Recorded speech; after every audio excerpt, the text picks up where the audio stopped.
And now, you're tuned into RBLR, the home of Tampa Bay's Reveler Sports. Welcome into RBLR Sports, the home of championships and championship games. This show, we will be talking about the Buccaneers' divisional round playoff win against the hated New Orleans Saints, and the Bucs now traveling to Lambeau Field to play the Green Bay Packers. My name is Eureka, and with me on this brisk Tampa Bay day are Musab, and seated to my virtual left, we have Chris. Musab, how are you doing, my man? I am doing fantastic. It was a wonderful weekend here in Tampa Bay. It's been a solid week so far here. I've been enjoying it, and I am very, very excited for this upcoming game against the Green Bay Packers. Yeah, very excited, man. It's like it's stressful, but in a good way, because we won. It'd be a different story, but we won, and we're moving on. Chris, I gotta ask you, man, is this sweater weather, or is this just another nice day in Tampa? It's sweater weather in the morning, and then a t-shirt in the afternoon kind of day, Yeah, I'm rocking the hoodie with the shorts, so I look like a complete half tourist. All right, so I think first things first before we get into the amazing Buccaneers win.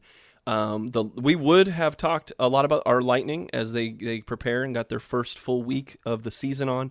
It's just that that didn't happen. So, Chris, what do we need to know about the crazy COVID situation with our Tampa Bay Lightning?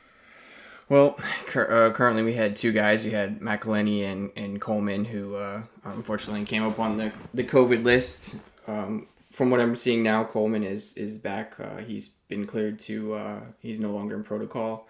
So, I mean, that's a good sign, obviously. The bummer is that we obviously had to reschedule two games against Dallas, which is kind of a bummer. So we're kind of on that, the last time we played was, Friday? And we're already at Wednesday, so we're in a little gap right now to where it's kind of getting we're waiting, and I'm ready to watch some hockey and, enjoy the Lightning again, We only got to enjoy two quick games, Yeah, you get this little teaser, and then they take it away from you. Right. Now, what needs to happen? How long do we expect there to be kind of a break or at least rescheduling?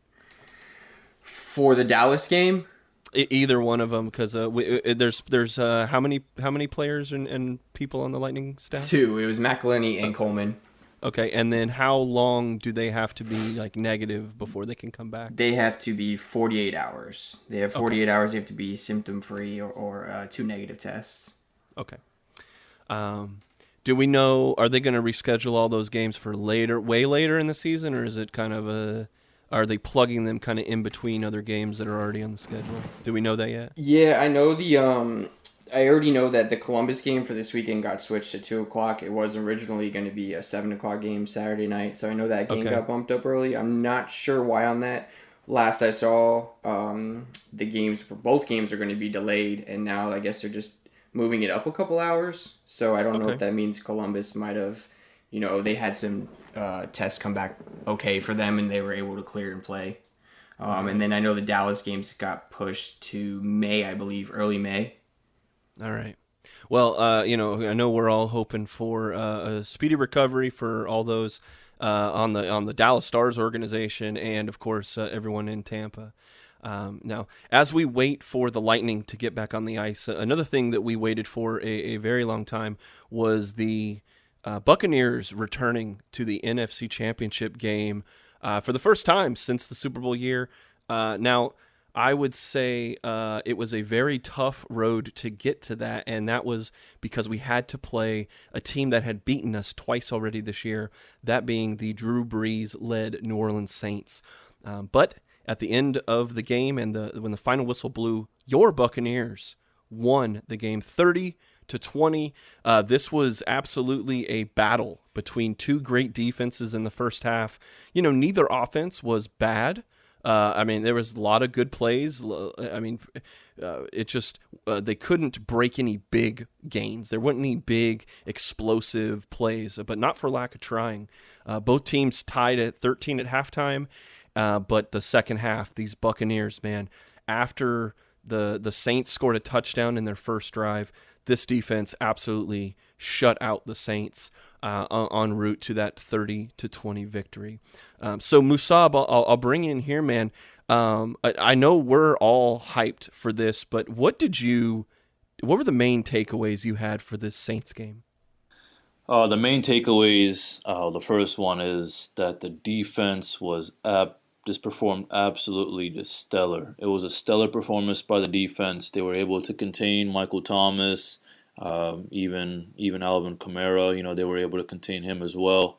I really liked how the defense, in the beginning it wasn't the hottest start, but they really picked up on things very quickly, which I thought was awesome. And I think another key point was the fact that they were really able to utilize different weapons. I would say offensive weapons. Now, when it came to the receiving end, they were kind of passing it all around. Cameron Brayton, Fournette, and Godwin were the three leaders when it came to receptions. But on the other end, when it came to rushing, Fournette and Jones did a great job combining for about 120 yards, which was perfect and which was much needed. But at the end of the day, I mean, as you just mentioned before, I think the offense on both teams, I think it was solid. But I think for New Orleans Saints offense, most of the time they just weren't really getting an opportunity to kind of keep the drive going. I have to give credit also, but I think what I mean to say is I have to give credit to both defenses, but obviously more Tampa Bay's defense just because how amazing they performed. With Devin White's interception, I think just changed the whole kind of momentum of the game. That was much needed. Now it was shocking to see us do so well defensively. Because we got 0 sacks, but when it came to tackles for losses, we had 2, one from Sean Murphy-Bunting and Devin White. But we were able to get a lot of tackles in, and even on the other end, when it came to the offensive line, our O-line was able to only allow 1 sack, and that was just from Demario Davis. So I was really impressed to see how well just everyone was working together. I think the big takeaway from this was the fact that this was basically round 3 of the Saints Buccaneers kind of little battle that they had this season. In my mind, I was thinking, obviously, no way that Tom Brady's gonna let a team beat him 3 times in a row, especially when there's no more like games after this if they lose. It's go big or go home. So I think the major changes came from the defense and the offensive line. Now, while Ali Marpet, who missed week 9, who missed the week 9 loss to the Saints, he was dominating at left guard. The team now has a new right guard actually. Starting this week with Alex Kappa's season-ending injury last week. Aaron Stinney was called upon to play alongside Ryan Jensen and Tristan Wirfs on the interior of the offensive line, and I think he did an absolute phenomenal job. Tampa Bay also they were able to cope with the limited Ronald Jones, who was sidelined against Washington, but aside from his injury question marks, the Bucs came into their third matchup, and they allowed him to get his touches in, get some yards, and I was really happy to see how he was performing at the end of the game. And I don't think it was something that he was getting a ton of yards, but he was really just grinding it out. Really kind of taking the whole team down the field to the end zone. I just think that the big thing that I saw from this was leadership. I think Tom Brady, he was able to just lead these guys really well. It was really nice of him also to see. It was really nice to see that he was able to get a little QB sneak and get into the touchdown. That's what really got us. That's what really got us kind of hype. Once we were already leading, it's like, all right, oh snap, now it's 30 to 20.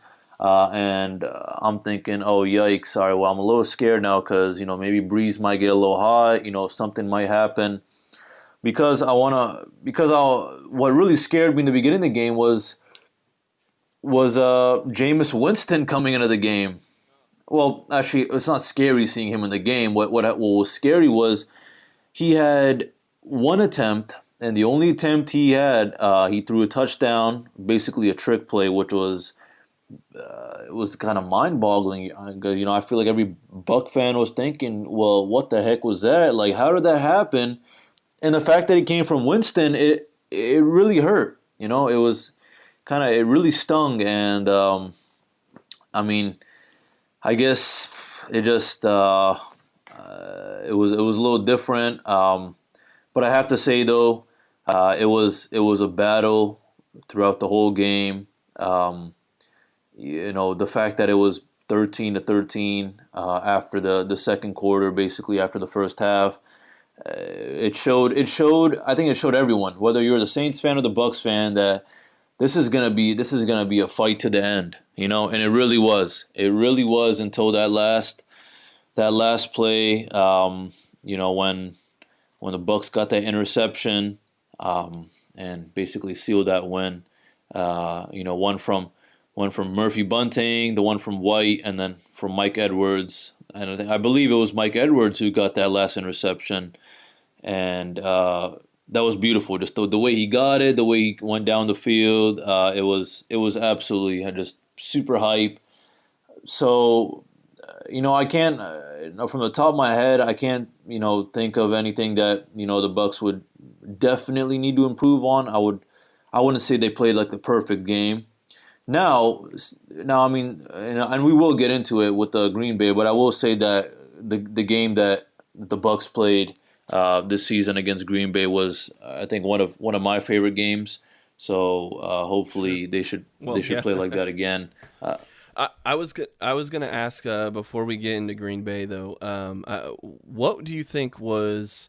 This was an amplified performance by this already really good defense. But if you could you go into a little bit of kind of having Devin White back on the field and what that meant for this defense in this game?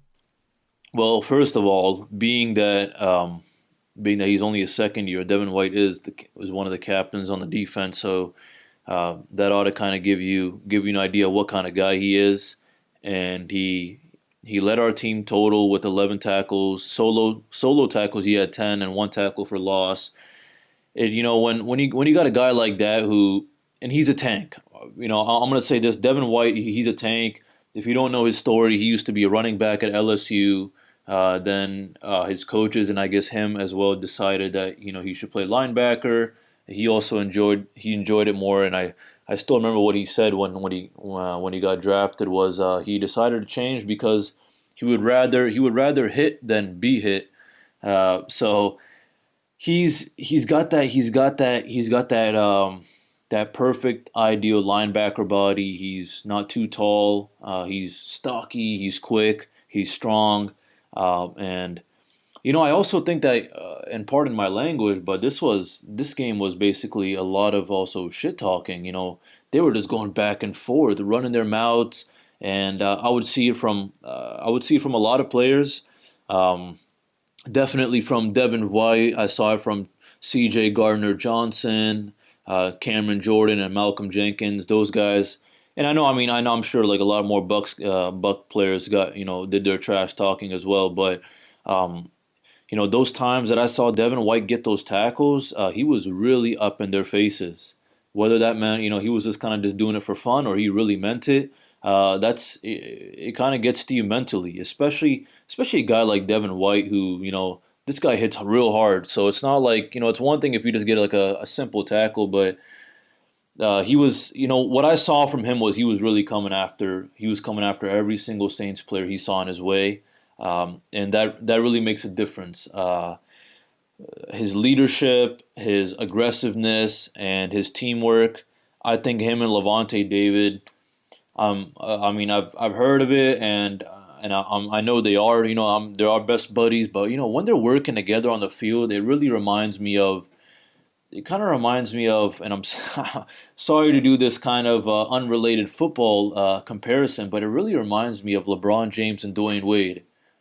Just two guys who just both kind of both got those defensive weapons or offensive weapons in LeBron and Dwayne Wade's case, but they work together well. They can communicate, and I'm sure they were communicating as well with the secondaries. But overall, we played so aggressively, and also the fact that we got so many good guys as well, Eureka and Chris on the defensive side. I love seeing Ross Cockrell kind of get some action in, Jaden Mickens, who unfortunately got a little hurt in the beginning of the game when Deontay Johnson kind of went for that punt return, which was also a little scary. But that's another story. Or Deontay Harris, pardon my calling. It was Deontay Harris. So it was close, but he still did a good job. But to really summarize it, I think Devin White he changes the whole game. He changes the whole rhythm. He's a phenomenal player. He should have been a Pro Bowl select. And when you take a should have, or basically in my heart he was a Pro Bowl select. When you take a Pro Bowl selected player out of your roster or out of the game, it makes a difference. It makes a difference in many kinds of ways, not just performance wise, but leadership wise. He's the kind of guy who was pumping up players on the sidelines, talking to them. There was a lot of chit chat going on the sidelines, good and bad. When they weren't on the field.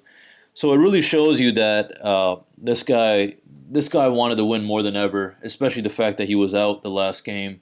He didn't want to come back into playing and then find out that he's going to lose. So he gave it his all. So did the rest of the defenders, and I mean, so did everyone really. I'm real proud and I'm real happy he's back and he's all healthy. You mentioned a good thing that he was a Pro Bowl snub, and there was a really good story this week. And to be honest with you, I don't know if it was in the Tampa Bay Times or if it was ESPN, but I remember reading that about what Tom Brady means to this team on leadership, and it was a moment in the locker room where Devin White was upset because he had been snubbed from the Pro Bowl. And, Tom Brady pretty much came up to him and said, "Hey, man, we're chasing, he's like, I'm chasing a different bowl. I'm chasing the Super Bowl, and we all are chasing that. So pick your head up and let's go get what matters." And, that meant a lot to Devin White because it just goes to show, like, as a young leader, he's looking to a guy that's in the locker room that is unquestionably one of the greatest players, if not the greatest player of all time at his position, and especially when it comes to leadership. So, but Chris, I'll come to Brady on the field. Now that we're seeing, this was kind of the battle of the old guys, right? We all saw the meme with the History Channel with them with like gray beards, both Brees and Brady. But in this game in particular, Chris, what do you think playoff Tom is doing for this Buccaneers team? Oh man, he's leading us to victory. He's taking control. He had 199 yards, 2 touchdowns. I mean, we ran the ball 30 times, so that helps him even set up play action. We all know Tom loves play action.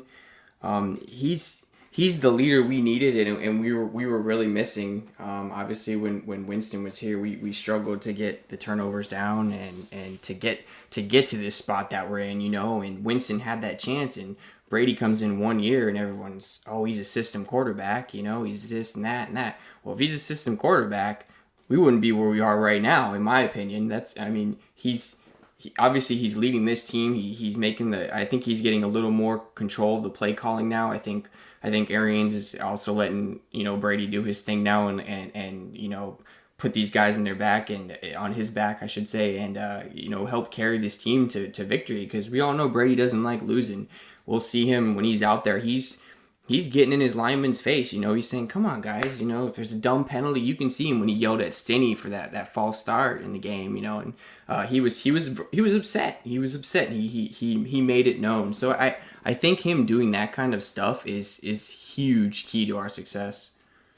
One of the things too, now, and I don't know if it's a Brady call or a Leftwich call, but in the first quarter when they went for it on that 4th and short in their own territory. It's one of those things that really sets the tone. And so, Brady's the one that runs that quarterback sneak, and he got just enough to move the chains. But it was one of those tone-setting things that they needed to do, knowing that this probably was going to be a shootout. Now it only went to 13 points at halftime, but you don't know that if you go 3 and out, you don't know how many points you're going to be down by the next time you get the ball. Now, Musab, I was going to ask you too, the way that the run defense just has been stellar. We all expected a guy like Alvin Kamara to really shine. He always does. It's almost like, if you hold him under 100 yards, you call that a victory. Now, Alvin Kamara did actually break some moderately big plays, and he moved the chains a few times. But all in all, he wasn't, in my opinion, a real big factor. Was there something you saw in the game plan or how this defense was able to kind of mitigate Kamara overall?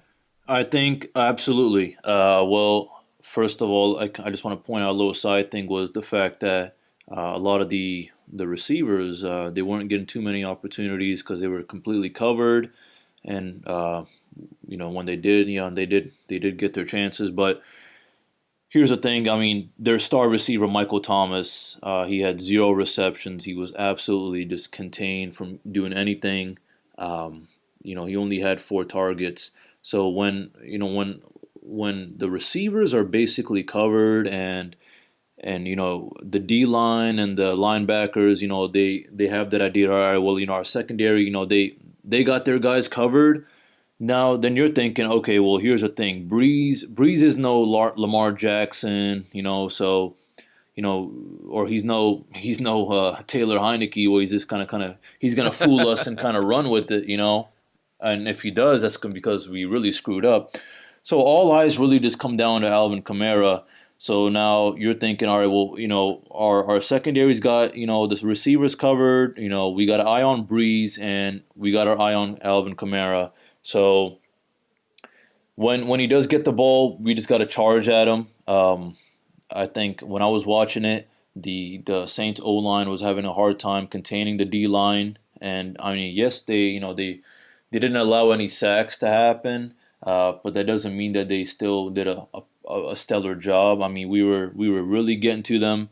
A lot of tackles for losses going on. I mean, listen, Alvin Kamara, he had 18 carries, a total of 85 yards, and as you just said, if you keep a guy like him under 100, it's basically a win situation. He was averaging less than 5 yards a carry. So, and his longest one was only 17, which was just, that's just gonna happen with a guy like him. And and when you're playing against a team like the New Orleans Saints, obviously they're gonna have their good plays as well. It's not like we're playing the Lions or something. So, overall, we did a really good job. We were super, super aggressive, as I just already mentioned.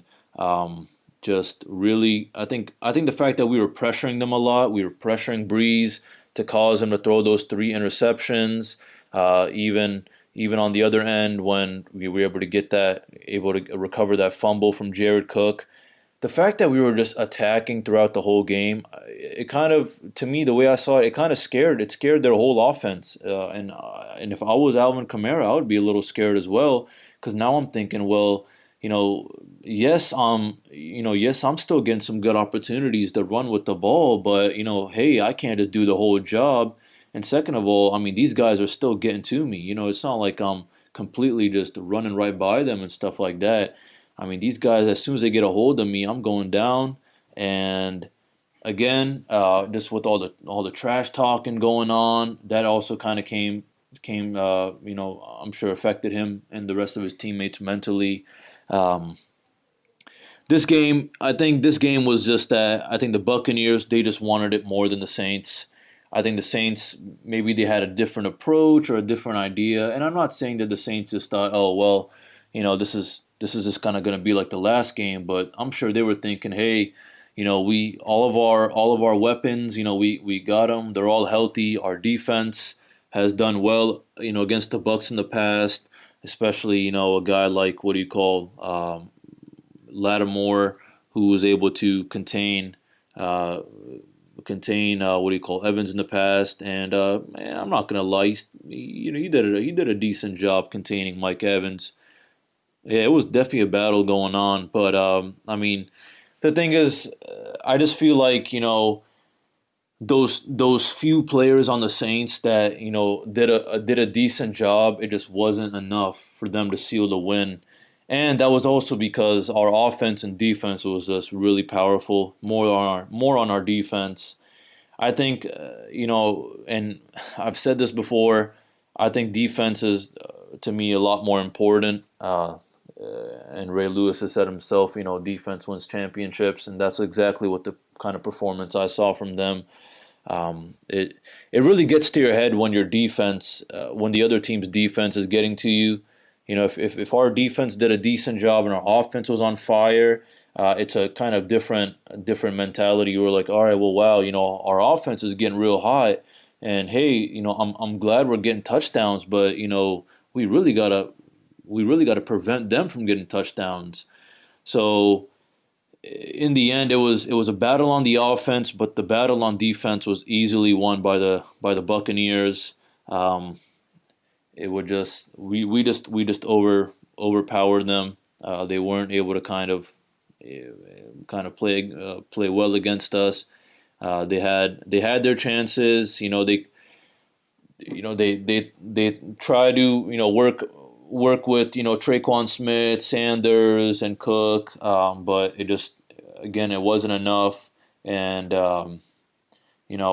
Traquan Smith was the only guy on their receiving end who got their touchdowns, and one being from Winston, which was honestly, this game should have been a lot different. I just think that Winston touchdown was it threw everyone off, but then again, maybe it was needed. Maybe it was kind of to give us a little shock. Hey Bucs, like, yo, really need to like step it up. Otherwise, we're just gonna continue to make a fool out of y'all. And I'm glad. One side of me, I'm kind of happy. It happened because it woke us up to saying, hey,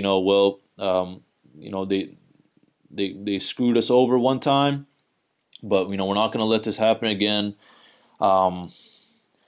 And again, the fact that it came from the Bucs, these guys, his old teammate Jameis Winston, I'm sure it really pissed them off, knowing that their old teammate now was basically all happy and jolly, scoring on us. So at the end of the day, I think performance-wise, I have to give credit to the performance, but the fact that the Bucs lost to them twice, the fact that these guys are playing with Brady, he's the GOAT, he's a great leader. And the fact that we got Devin White back, and the fact that also that there's no season anymore. This is the postseason, so you lose, you're out of here. You win, then you go to the next round. This game, I'm sure, and I mentioned this last week, I'm sure Arians, Brady, or Leftwich, or someone, or maybe even one of the linemen on the defensive side gave a nice talk that's saying, hey guys, this game, it all comes down to just blood, sweat, and tears. Give it your all, give it your best. Play smart, but also play aggressive, and that's what they did. I think that first game I don't remember too much, but that second game we played against the Saints, it just seemed like we were just off. We weren't feeling it. We weren't playing aggressive. They were getting our heads, and the fact that they had a strong start against us really got to our head. And now, while the Bucs didn't get a touchdown or they didn't score in the first quarter, they did really well in the second quarter. And that's something I really want to point out is within these last few games, the Bucs have really picked up their pace when it came to the first half, which I'm really, really proud of compared to to the beginning of the season. I think that's something that definitely deserves credit. So that's definitely something that was a contributing factor to this past weekend's win. So in the end, I think all those things, when you basically kind of muster it all up, it leads to a win regardless of who we're playing. Now, switching over to offense, Chris, I was going to ask you too. Musab talked about all the weapons that we have on defense and offense, but I think that one thing that was good is the Bucs were able to kind of dig deep. Were there some of the kind of, I don't want to say end of the bench guys, but the backups, the non Mike Evans and Godwins of the world? Who do you think really stepped up for the Bucs in this game? Well, first of all, if you would have told me that between Evans, Brown, Gronk, and Godwin, they would all have 7 catches and that we'd win this game, I wouldn't believe you. So, with that being said, I would have to say that Tyler Johnson, we all saw that 3rd and 11 catch. The dive, man, the hands, what a catch. What a clutch catch for a rookie receiver, and big stage. He one catch, but that's all he needed. That 3rd and 11 right there, man, that was momentum swinger. We needed that first down. It was late in the game. And then, they made a comment about how Brady said, man, I need to get this guy the ball more. And hopefully somewhere down the line, we'll see Johnson obviously get on the field a little more. It's a little tough right now with all the people we have. But I would have to say Johnson made a huge catch late in the game to give us the momentum we needed. Yeah, I am all on board with that, man. I mean, you're talking, it's a 4th quarter of a tie game, 3rd and 11, and that is just an amazing catch in any situation. But with those stakes in that moment, that's big time. And even Brady going to guys like Chris Godwin, who he had the drops last game, but he led the team in targets this game, and I don't think that's a coincidence. So things like that is why the Bucs were able to avenge their loss to the Saints, and now our Buccaneers look to avoid losing to a team they've already beat this year. That, of course, is the Green Bay Packers. Musab, Chris, and we are going to get into our predictions and our thoughts about this NFC championship game. We are 1 week away from the Super Bowl. Can the Bucs beat the Packers one more time? We'll get into that after the break.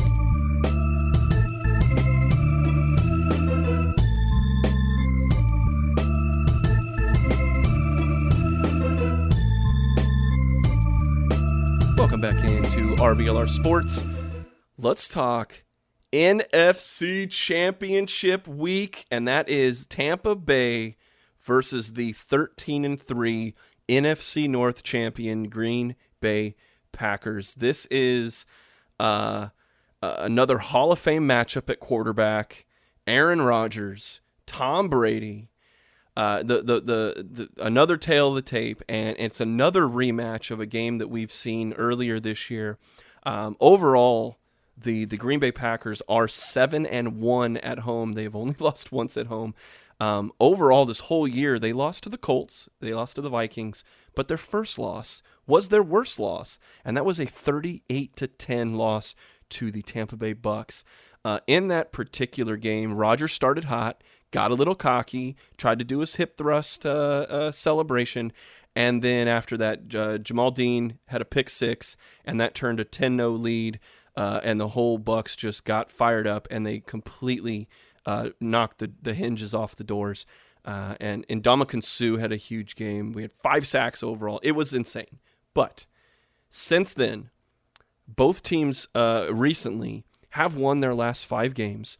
Your Tampa Bay Bucs are actually 8-2 on the road if you include the last 2 weeks of the playoffs here. So you have 2 hot teams that are at the peak of their playing ability right now. And overall, the tail of the tape is pretty even across the board. If you look at the offenses, both of these teams score just about 31 points a game. Both the Packers and the Bucs also gain about 400 yards a game. The difference being that the Packers kind of rush for about 40 yards more, and the Bucs throw for about 40 yards more. On the other side of the ball, both of these defenses allow less than 22 points. They are top defenses in this league, and both defenses only allow about 95 yards total on the ground. I mean, even if you look at running backs, Ronald Jones for the Bucs here, you have just under 1,000 yards rushing and 7 touchdowns, and Aaron Jones just a bit over 1,000 yards rushing with 9 touchdowns.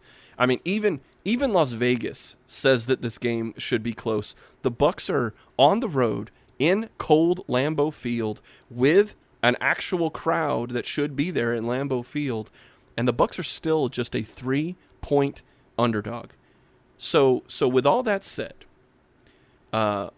even Vegas thinks this is going to be a much closer game than the last meeting between these two. So, Musab, I'll ask you first, what are the differences that this game will have versus what we saw in the past? I think this game is going to be a battle. I think the key battles are going to be between the Bucs offense versus the Packers defense, and then on the kind of Packers side, it's going to be more on the Bucs defense and Packers offense. But I definitely want to kind of just dig a little deeper more onto the Bucs offense versus Packers defense. I think that's going to be important. I think pass protection is going to be the key thing. Green Bay's pass rush, they dropped Jared Goff 4 times in their last game. However, now looking at how our Bucs have been performing, our O-line has been keeping Tom Brady quite clean in the recent weeks. So that's going to be the battle I'm really looking out for. I think the big things to know is, the first thing is, because what's important to know about that defense versus that offense versus Packers defense is, Tom Brady, he has been keeping the Buccaneers offense kind of in a nice rhythm. He's back in the NFC title game for the first time in 18 years, thanks in large part to Tampa Bay is back in the NFC title game for the first time in 18 years, thanks to Tom Brady over the past 2 months. And since the Buccaneers' 27-24 loss to the Chiefs, Brady has completed about almost 2,000 yards, 16 touchdowns, and only 1 interception during Tampa Bay's 6-game winning streak. So, I mean, they've been on fire. They got plenty of offensive weapons, as we've already gone over. And the fact that they're the 3rd highest scoring offense has largely gone as Brady has gone this season. So that's a contributing factor. I think another thing to look out for is the Packers are ready for another top-ranked defensive unit, being ours. After 1 week after facing the NFL's number 1 ranked pass defense, the Packers are now going against the league's top run defense. Now, Tampa Bay has allowed just about 80 rushing yards per game to opposing offenses this year, basically being at second after right in front of Indianapolis by more than 10 yards per game. It's the second consecutive year. Coordinator Todd Bowles has led the NFL in run defense, and so that run defense has been hot. All right, so Tom Brady, he's got his offensive weapons in a nice rhythm. Our pass rush defense has been real nice. But then again, now looking at the Packers, the Packers actually beat that average in the team's Week 6 matchup with Jamal Williams, A.J. Dillon, Aaron Jones, and Aaron Rodgers combining for 94 yards and a touchdown on those 21 carries. But then again, it's going back to the Bucs and I just mentioned this in our last kind of segment, was I think Lavonte David and Devin White together, it's as good as it gets. From the top of my head, the way I'm looking at all these linebackers in the league right now, I don't think there's no linebacker duo in the NFL more underrated, especially with those Pro Bowl snubs, more underrated than David and White. Neither was selected to the Pro Bowl, but both were named second team All-Pro after combining for 258 tackles. This is Lavonte David's 9th year. And he's continued to be doing a great job. While White, he's emerged as one of the top young playmakers in the NFL.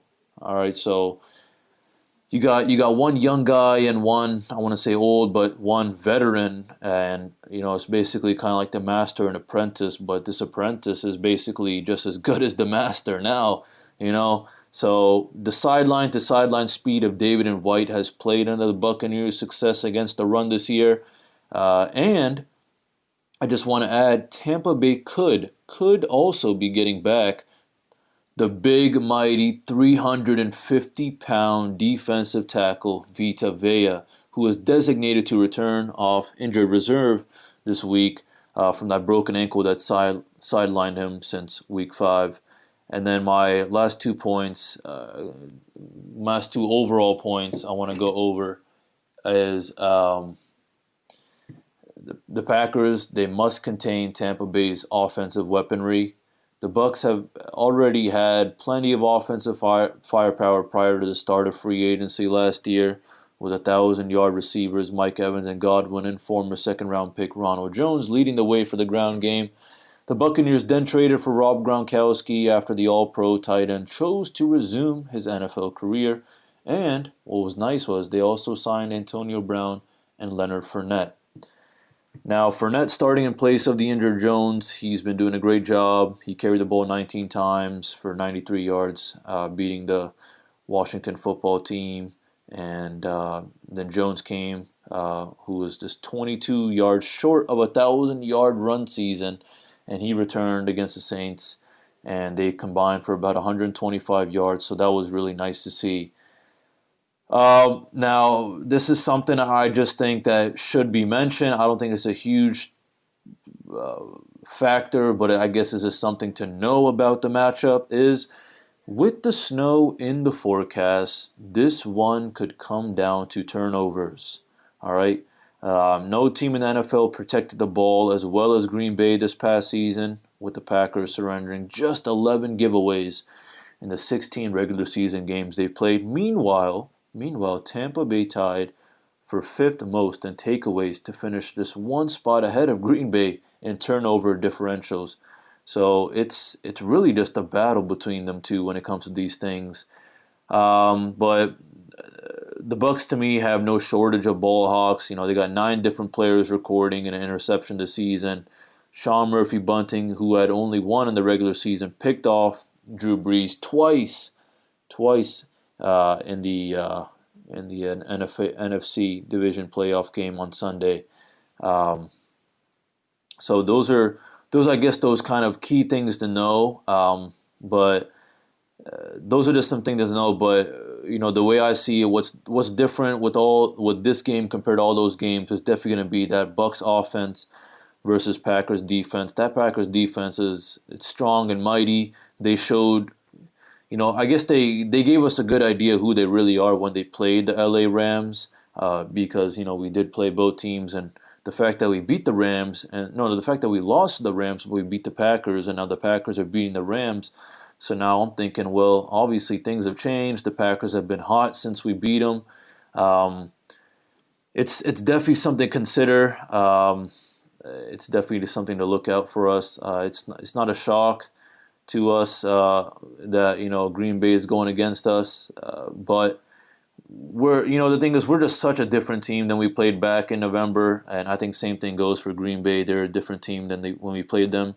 So those games, those don't really matter anymore. This is basically a fresh start. Now, the mentality for this game is compared to last game. Last game was more like, hey, we're playing these guys for the 3rd time. We got Tom Brady on our team, who's never lost to a team 3 times in a row. And, second of all, these guys are our rivals.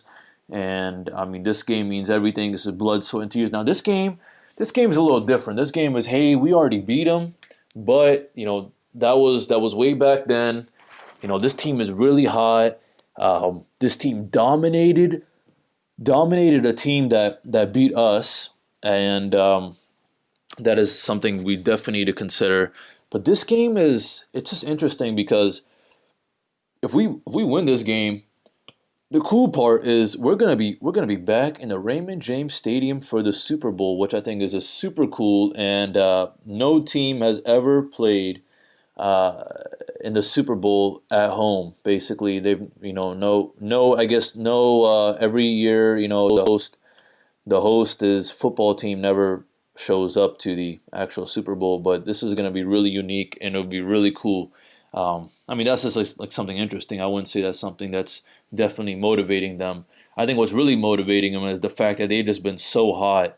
Why would, the fact that you got Brady at your QB, you've been so hot. It's like, why kill that right now? So it's all really going to come, for me, it's all really going to come down to two things, which is first, protect Brady, but also keep an eye out on those receivers, especially Allen Lazard and Devontae Adams. Those guys can be really, really deadly. We got to keep an eye on those guys. The way I see it, they kind of remind me of Sanders and Michael Thomas. So we can perform like we did against the Saints. And I know they're different guys. Every receiver is different, but the fact that we did a great job containing those receivers on the Saints, I'm really hoping we can do the same thing against Green Bay. But also that run game is something to be on the lookout for, because Aaron Jones, he was on fire against the Rams. He rushed for about 100 yards. He only had 14 carries, so that means he was really taking advantage of those opportunities he had. And I mean, they were also sharing the ball with Jamal Williams. So you got to look out for that, because and along with A.J. Dillon, I mean, they combined for 188 yards. So the fact that they got these three kind of weapons, and the fact that they can use them for different kind of things. When I see A.J. Dillon, I see this tank who's kind of just like Fournette. I see A.J. Dillon as Fournette, and I see Jones as basically like Ronald Jones, Jones versus Jones. No relation. But that's definitely something I'm going to keep an eye out on. My big worry isn't our receivers. I think the way our receivers have been performing, I think because we have so many weapons, I just feel like all we really need is like 3-4 guys to really step up and get hot. But also, I think just like last game, I'm definitely going to keep an eye out on those really valuable catches or valuable opportunities that those kind of bench players get, like Tyler Johnson or even like Scotty Miller. So that's definitely something I'm going to keep an eye out on. But I'm not really too worried about the receiving end. I'm more worried about the rushing and protecting our quarterback. Yeah, I think that that's very important. That if they go 5 wide and throw the ball 70 times, I'm not sure that's a recipe for success. But speaking of recipes for success, Chris, I'll ask you this: the last game, the Bucs blitzed 17 times against the Packers. Do you think that's a prescription to beat Rodgers, or what do you think the game plan is going to be this week? I think the game plan is going to be to double cover Adams all game. I would have Davis cover Adams and probably have Winfield shadow all game. I wouldn't leave one-on-one coverage with Adams one time. I would try to double him as much as possible. I think if we shut him down, we already know our run defense is good. I'm not really too concerned about Aaron Jones. Our run defense has been solid all year. I don't see why they would break now.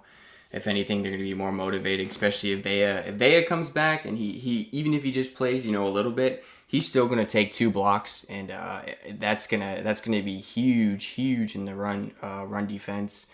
So I mean, if we cover, I think we have to double cover Adams all game, and I think that's the biggest key. Honestly, I'm not too worried about their other wide receivers. I mean, and then obviously the snow. I think the snow is going to be a big factor too, because I mean, who else has played in the snow on the Bucs besides Brady? I think it's going to be like, all right, I'm going to get this first cold hit in and get welcomed into the game. It might be a punch to the mouth.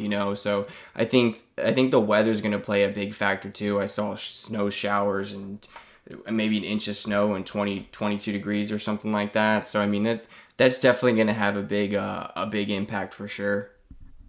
Now, on the flip side, Musab, keeping on the snow topic, we've got all these wide receivers. We've got more firepower than we can throw at them in the air.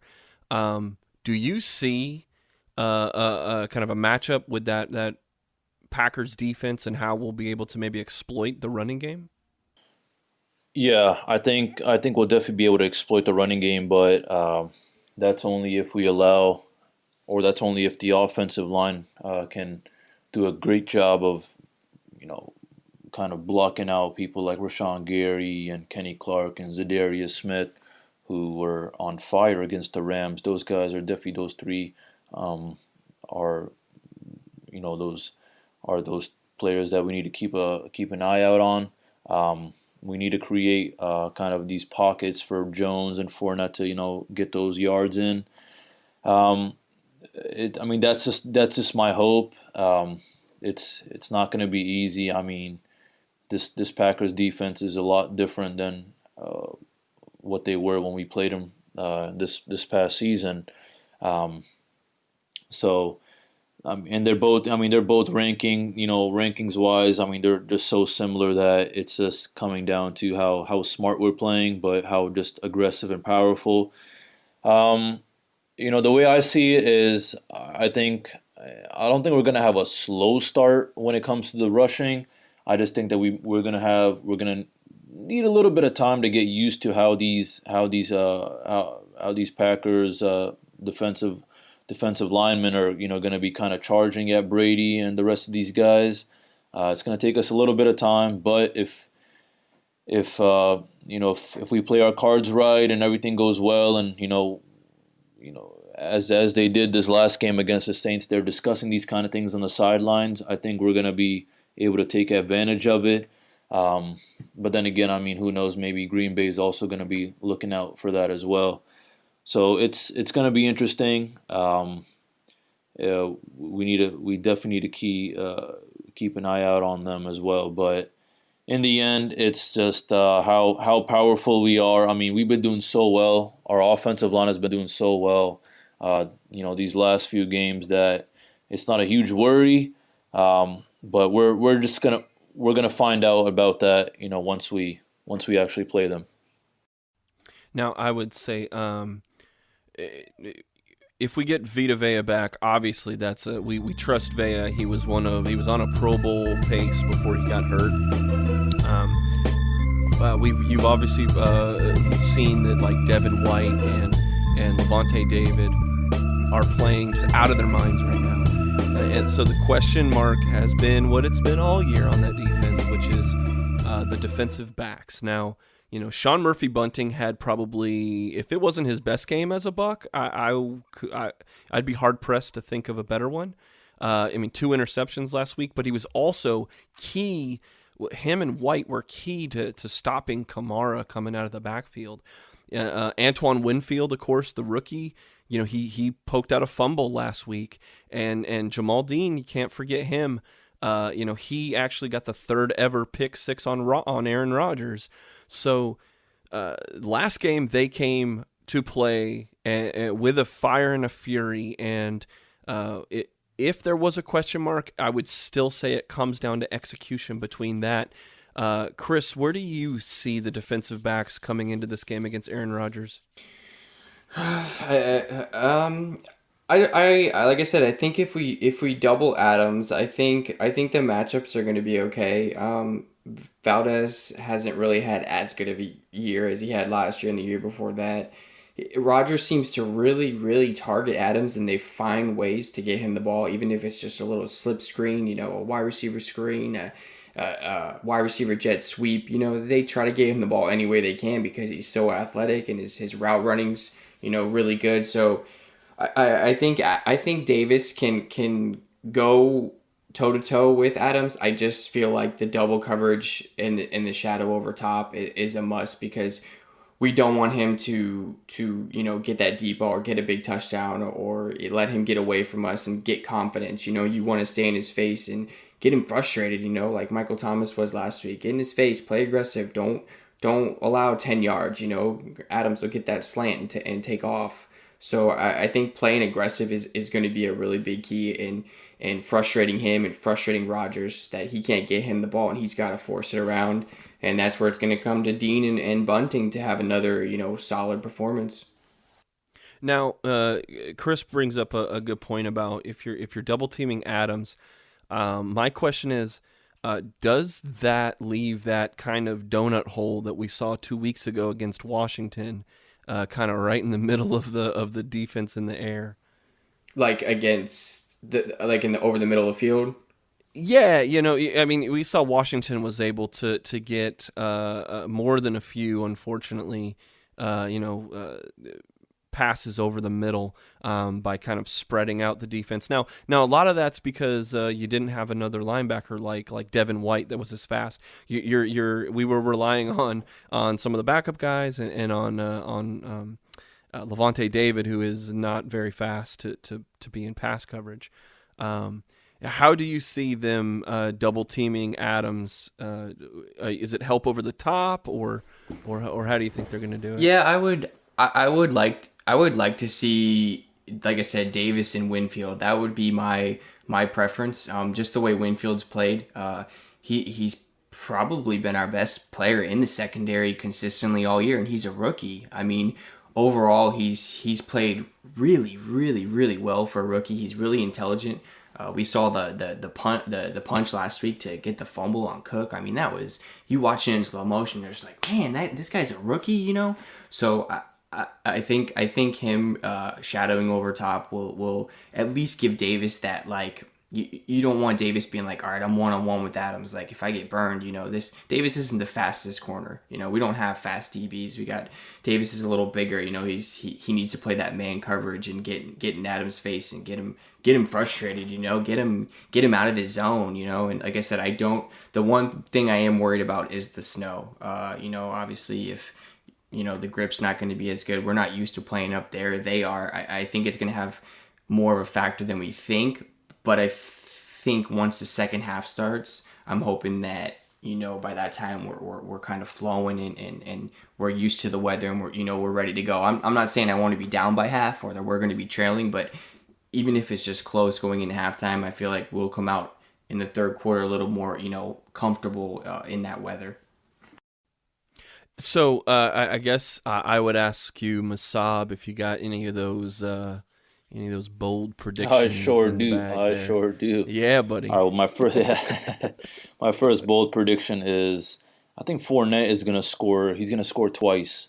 He's going to score twice against the Green Bay Packers. I think, especially during those red zone opportunities. I think we're going to need a guy like Fournette, a stocky, strong guy to just really push through and get those touchdowns. And I can't speak as to how many yards he's going to get, but I think he's definitely going to get. I think he's going to rack up 2 touchdowns for our Bucs. And then my next one is I think the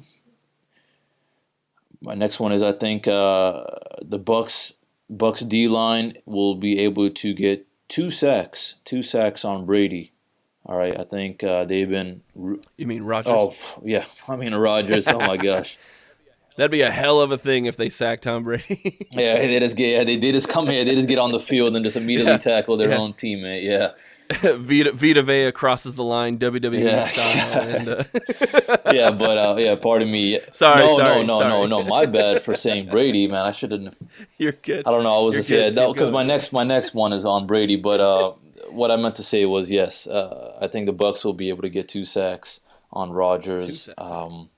While I do think that the O-line is a lot different than how we played them the first time, I just think that the momentum, the rhythm that we have, especially on the D-line, and I do want to say, and I agree with Chris that it's. I think the snow could be a factor, and I think it's going to take a little bit of time for us to get used to it, but. I think on the defensive side, I'm not too worried about the snow compared to the offensive side. I think our D-line will still be able to be aggressive and charge at Rodgers and his O-line. So that's my second bold prediction. My third one is I think Tom Brady will not get sacked at all, and along with that, I think he will be able to throw for. I'm going to say over 250 yards. I'm going to say, so 0 sacks and 250 yards he's going to throw for. I just think that the momentum that we've been having, and especially after that Saints game, I don't know about you, Eureka and Chris, but that Saints game just really, really, really made me hype. I mean, as soon as that game was over, oh my God. as soon as that game was over, my phone wasn't blowing up, but I was blowing up other people's phones. I was like, oh my gosh, can you believe that? And just a little side note, I promised my buddy, I said, hey, listen, if we win this game, I am gonna buy a Rob Gronkowski jersey, and that is exactly what I did. Oh, I got a Rob Gronkowski jersey from NFL Shop.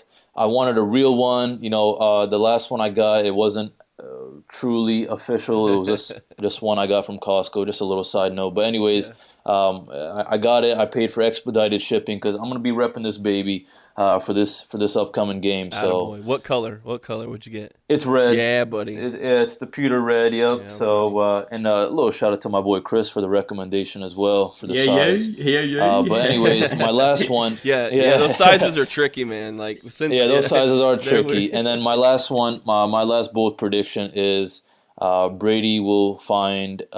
Brady's gonna. I think the way Brady found Bray is how he's gonna find Gronkowski. Now I'm not gonna say that Brady's not gonna do nothing. I think Brady's gonna still get his catches in. But I think that along with Gronkowski's blocking role, I think he's going to get some really crucial, important touches that are going to lead us down the field and eventually leading us down to a touchdown. So, I mean, those are my 4 bold predictions. And if I may, I do have that score prediction as well. Bring it. All right. Bring it.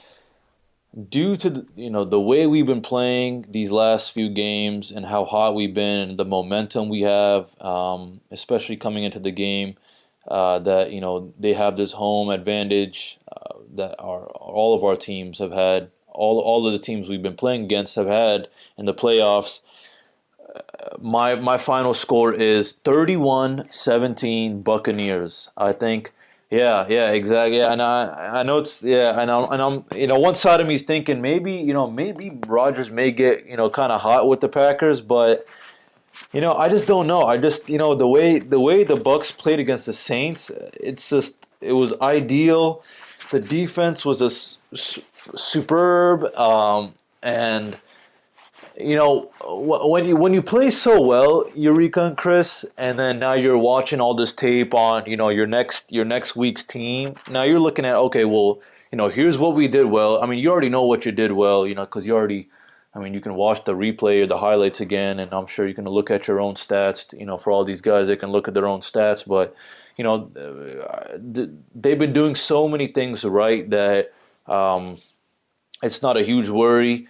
It's just about keeping that same rhythm, that same momentum, keeping that same energy. So for that reason, that's why I'm going to say 31-17. I think we're going to take advantage. I think the start is going to be a little bit slow, kind of a little similar to the Saints, but I think that second half is going to be real strong for our Bucs. Chris, what is your final score prediction? Okay, so because of the weather, I'm going to go a little more lower scoring. So I'm going to go 20-17 Bucs. 2017. I think it has the possibility of being a shootout, but I feel like anytime someone predicts a shootout, it's always the complete opposite. So I'm going to roll with the weather and the opposites this weekend, and I'm going to go with a little lower score, but it does have the possibility to obviously be a shootout with both of these teams on the field. I tend to agree with that line of thinking, and overall, this is going to be. If you thought last week was stressful about like how close everything was and it coming down to the wire, and this game, I think, is going to be completely opposite from the last time these guys played. I think you're going to have heroes on both sides. I think that you're going to have big plays from both sides. But I think that it's another one of those, every little thing matters. And one of the things that we talked about in the last segment is that this Bucs defense, they play with a swagger. They play with an elevated sense that they are the greatest defense that's ever been assembled, and they're going to show it to you. And after they hit you, they're going to tell you about it. And with that said, I think that it will be a little more high scoring than we're comfortable with both of these defenses.